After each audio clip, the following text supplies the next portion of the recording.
to the start-finish line again.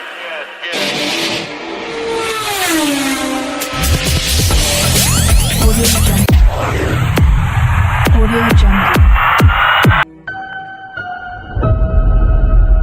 8 साल का एक बच्चा 1 रुपए का सिक्का मुट्ठी में लेकर एक दुकान पर जाकर पूछने लगा, क्या आपकी दुकान में ईश्वर मिलेंगे? दुकानदार ने यह बात सुनकर सिक्का नीचे फेंक दिया और बच्चे को निकाल दिया। बच्चा पास की दुकान में जाकर 1 रुपए का सिक्का लेकर चुपचाप खड़ा रहा। ए लड़के, 1 रुपए में तुम क्या चाहते हो? मुझे ईश्वर चाहिए, आपकी दुकान में है। दूसरे दुकानदार ने भी भगा दिया, लेकिन उस अबोध बालक ने हार नहीं मानी। एक दुकान से दूसरी दुकान, दूसरी से तीसरी, ऐसा करते करते कुल 40 दुकानों के चक्कर काटने के बाद एक बूढ़े दुकानदार के पास पहुंचा। उस बूढ़े दुकानदार ने पूछा, तुम ईश्वर को क्यों खरीदना चाहते हो? क्या करोगे ईश्वर लेकर? पहली बार एक दुकानदार के मुंह से यह प्रश्न सुनकर बच्चे के चेहरे पर आशा की किरणें लहराई। लगता है इसी दुकान पर ही ईश्वर मिलेंगे।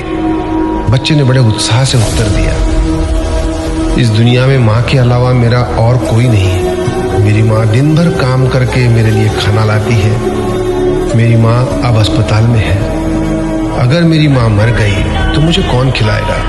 डॉक्टर ने कहा है कि अब सिर्फ ईश्वर ही तुम्हारी माँ को बचा सकते हैं। क्या आपकी दुकान में ईश्वर मिलेंगे? हाँ मिलेंगे। कितने पैसे हैं तुम्हारे पास? सिर्फ 1 रुपया। कोई दिक्कत नहीं है, 1 रुपए में ही ईश्वर मिल सकते हैं। दुकानदार ने बच्चे के हाथ से 1 रुपया लिया और उस 1 रुपए के अंदर 1 गिलास पानी के अलावा बेचने के लिए उसके पास कुछ भी नहीं था। इसलिए उस बच्चे को फिल्टर से 1 गिलास पानी भर कर दिया और कहा, यह पानी पिलाने से ही तुम्हारी माँ ठीक हो जाएगी।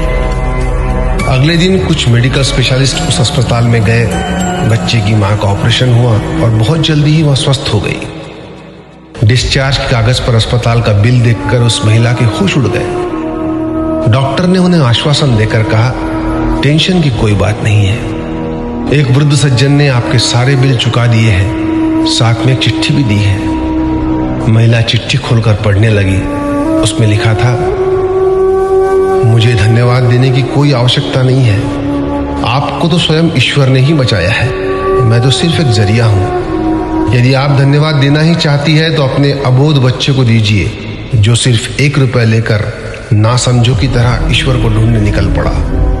उसके मन में यह दृढ़ विश्वास था कि एकमात्र ईश्वर ही आपको बचा सकते हैं। विश्वास इसी को कहते हैं। ईश्वर को ढूंढने के लिए करोड़ों रुपए दान करने की जरूरत नहीं होती। यदि मन में अटूट विश्वास हो तो वे 1 रुपए में भी मिल सकते हैं। आइए इस महामारी से बचने के लिए हम सभी मन से ईश्वर को ढूंढें, उनसे प्रार्थना करें। आपका दिन शुभ हो।